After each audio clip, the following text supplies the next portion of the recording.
Bienvenue dans cette nouvelle vidéo où on va voir ensemble c'est quoi le TJM, taux journalier moyen, et on va voir comment le fixer. Je vais vous faire tout le calcul étape par étape. C'est parti. D'abord, c'est quoi le TJM? C'est le taux journalier moyen, comme je disais, et c'est en fait le prix qu'on va facturer par jour. Alors évidemment, on va parfois mettre des prix un peu plus hauts quand ça va être une mission ponctuelle, une toute petite mission, le TJM va être un peu plus haut, et puis sur une mission longue, le TJM va baisser un petit peu, puisque si on a un client fidèle ou un client sur une très longue période, par exemple une période de 6 mois, eh bien on sait que pendant ce temps-là, on n'a pas besoin d'aller faire des devis à droite à gauche. Donc en général, le TJM baisse plus la mission est longue, d'accord? Plus la mission est courte, plus le TJM est haut, plus la mission est longue, plus le TJM est bas.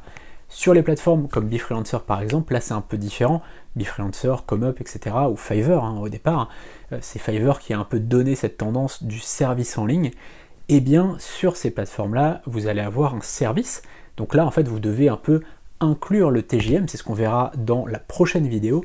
Vous devez inclure votre TJM dans votre service, c'est-à-dire que vous créez un service, vous dites je vais faire ça, ça, ça, ça, ça, et par rapport à ça, vous savez combien de temps vous allez y passer, et donc vous allez déterminer votre tarif finalement par rapport à votre service.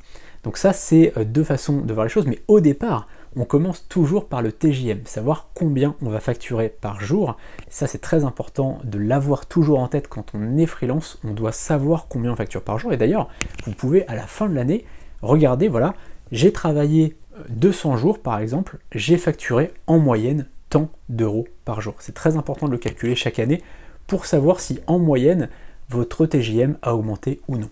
Comment définir son TJM? Eh bien ça va prendre 4 étapes plus une à la fin. Première étape, on va déterminer combien on veut gagner par an.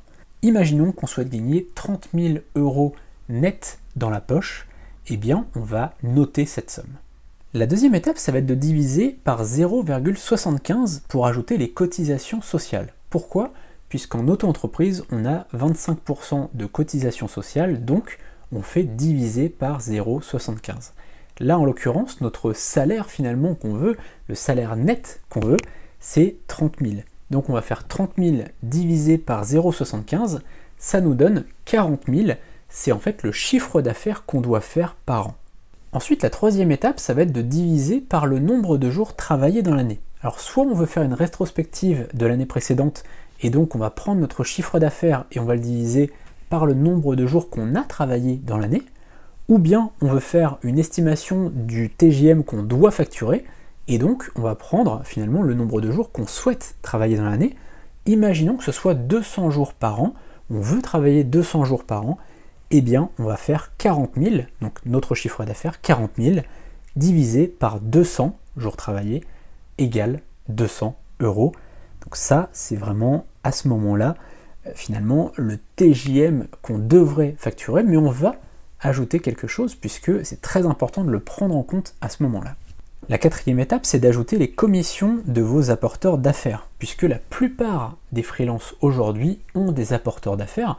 Alors soit ça peut être des plateformes sur lesquelles vous vendez, et donc vous allez avoir 10, 20, 30% de commission, ou bien vous pouvez avoir des apporteurs d'affaires en direct, par exemple, où vous allez donner 40 ou 50% de la commission. Si on a en effet 40%, eh bien on va faire 200 euros, donc 200 euros c'était le TJM de base qu'on devait facturer, divisé par 0,60. D'accord? Donc si on donne 40%, on fait diviser par 0,60.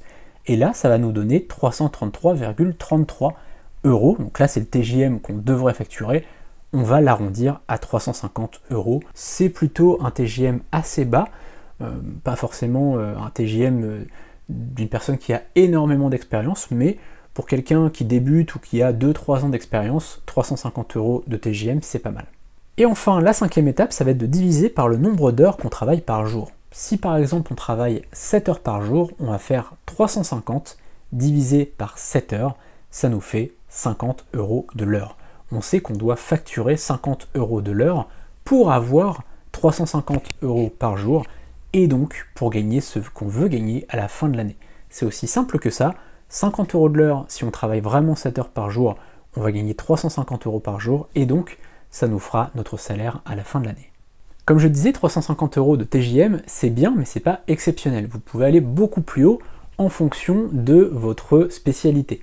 Si par exemple vous êtes développeur WordPress, si vous êtes donc développeur et que vous êtes spécialisé sur le CMS WordPress, vous pouvez facturer à peu près 420-430 € par jour.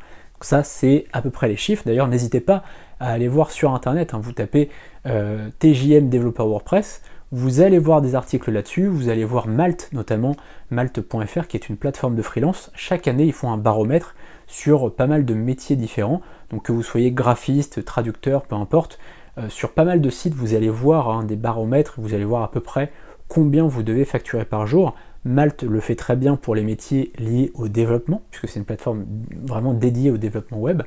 Donc n'hésitez pas à aller voir, à taper malte.fr, mais vous pouvez directement taper TJM suivi de votre métier, vous allez voir pas mal de choses.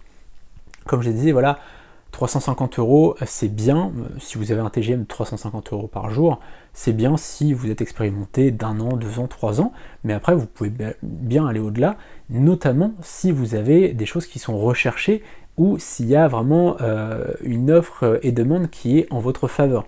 Par exemple, si vous êtes développeur sur un langage particulier où il n'y a pas beaucoup de développeurs mais où il y a beaucoup de demandes, et bien là vous pouvez aller beaucoup plus haut. Par exemple, si vous êtes UX designer aussi, un autre exemple, hein, UX designer c'est très recherché aujourd'hui, et il y en a des très bons UX designers, mais il y a tellement de recherches aujourd'hui que vous pouvez vraiment avoir des prix assez élevés. Pareil pour les community managers, aujourd'hui, par exemple sur Befreelancer, on est vraiment en manque de community managers et de monteurs vidéo. Donc si vous faites partie de ces métiers, n'hésitez pas à aller faire un saut sur befreelancer.com puisque on a vraiment besoin de vous, on a besoin de monteurs vidéo, on a besoin de community managers puisqu'on n'a pas assez pour suivre la demande.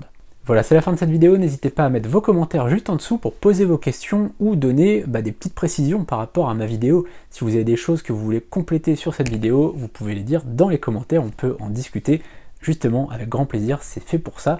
Donc n'hésitez pas à mettre vos commentaires, à poser vos questions, à répondre à cette vidéo et aussi à vous abonner et à activer la cloche pour ne rien manquer des prochaines vidéos. A très bientôt, salut!